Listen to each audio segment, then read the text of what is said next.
Hey everybody, Reverend David Essel here, All Faith Minister, welcoming you to another opportunity to share love, share God's love, share the divinity that's available to everyone. And I welcome those who are believers in God and those who are non-believers. I welcome all faiths, as we say, all religions, all spiritual paths to these messages that we want to share with you here. Today's message is so crucial, so amazingly important, and that's to live like we're dying, to live every day with passion and joy and love. What does that mean to you along your religious path? What does it mean to you along your spiritual path to live like you're dying?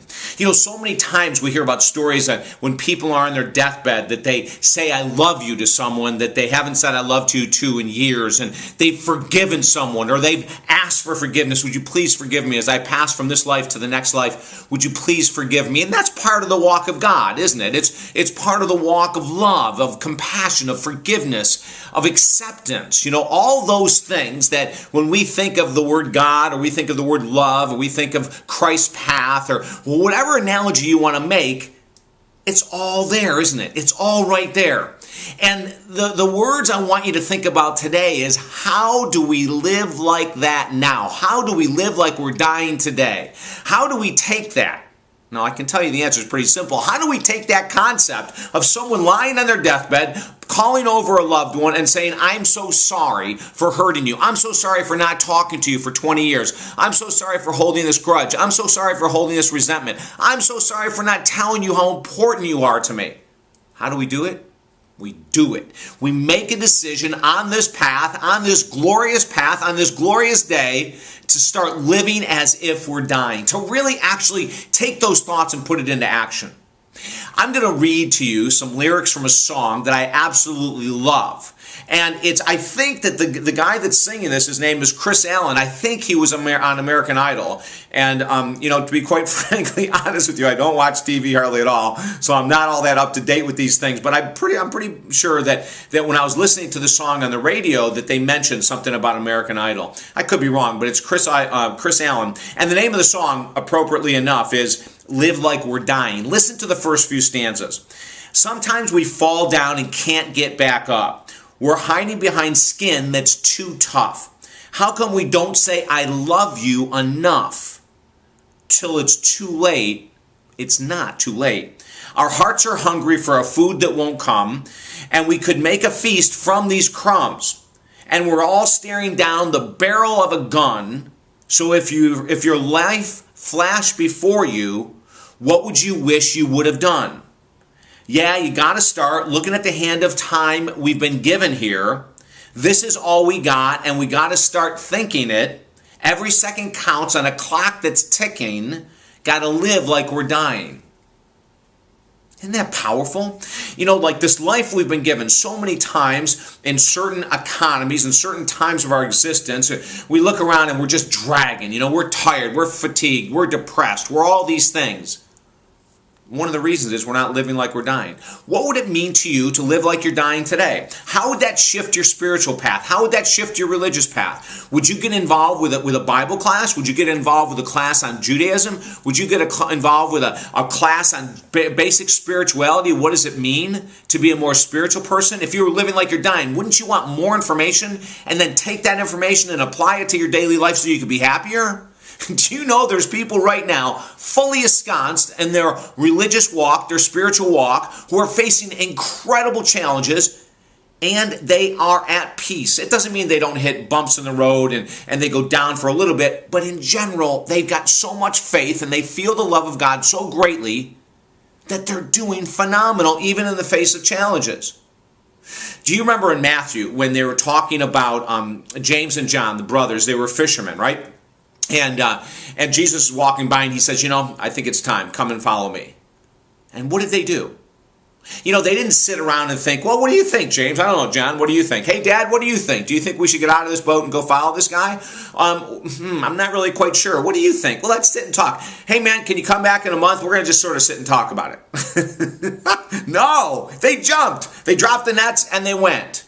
Why? Because they were following their heart. They were following the heart of love. They were following what was inside that was saying, it's time to go. Let's live like we're dying. Let's not play it safe anymore in our spiritual path. Let's not play it safe anymore on religious path. Let's forgive those that we have a resentment against. Let's love those people in our lives who we do have in our existence right now, and let's let them know we love them. Let's practice more compassion in life. You know, that's what living like you're dying is all about. In every religious path, there are stories, parables of people that are doing this right now today. And my challenge to you, and the challenge to myself, is let's do it also. Let's live like we're dying.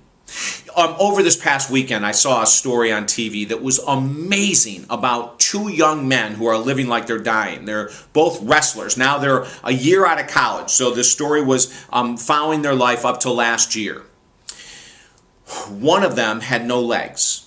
And when he was young, I think he was probably like 12 or 13 years old, he was walking home from school, his knapsack got caught on a passing train, and I guess he said he used to walk that close to the train all the time. Somehow, one day, it got caught, it dragged him underneath the train and cut his legs off. Unbelievable to think about that, right? He had never wrestled in his life, and after he healed, he went out for the wrestling team. I mean, just think about what are the odds? You know, he said, I didn't want to sit around and feel sorry for myself. I wanted to do something. So the other boy in the story, the other young man in the story was this, I think he was like 6'4", 280-pound guy, this monster wrestler who took a liking to the boy with no legs. And he used to carry him on his back. Has this got like a spiritual, religious context to it or what? He used to carry him on his back into matches, out of matches, onto buses, out of buses, down the hallway. I used to carry this guy 180. The boy with no legs was 180 pounds. The guy that did have the legs was like 280. He would carry this 180-pound boy wrestler on his back. And they used to wrestle each other in practice because no one else was strong enough for the guy with no legs. It was an amazing story. And as the story progresses, we find out that the boy, the strong guy, had an extreme vision problem, extremely poor vision. Like he could see a shape of a building, but that was it. You know, he could see, when he was wrestling, he could see the shape of someone he was wrestling, but that was it. Isn't this incredible? Two examples of people living in love, compassion, understanding. They're living their religious life. They're living like they're dying. They're not allowing their handicaps or their challenges to get in the way. You know, they had great senses of humor. They both struggled. The boy that had the legs, the big, strong one, oftentimes was moving because he didn't have a place to stay, and he was living in different places. And just an amazing story. I think his father was trying to recover from alcohol or drug addiction. But see, this is the story I want to share with you today. We need to look at these people that are out there really living with compassion and love and forgiveness, and are in tough places, but are moving ahead in life. And I think that's the word that God wants us to know and to hear. You know, if I can help you in any other way, go to our website, talkdavid.com. Of course, we've got tons of videos, tons of audio sermons that you can listen to that hopefully will lift your spirits a little bit. And as a traveling minister, if you ever find yourself in your congregation stuck without someone to preach, I'd love to come and help you out. So visit us at talkdavid.com. And remember to live every day like you are dying. Go for it today. Thank you so much for being with us. Have an awesome day, and we'll look forward to talking to you soon. Bye-bye now.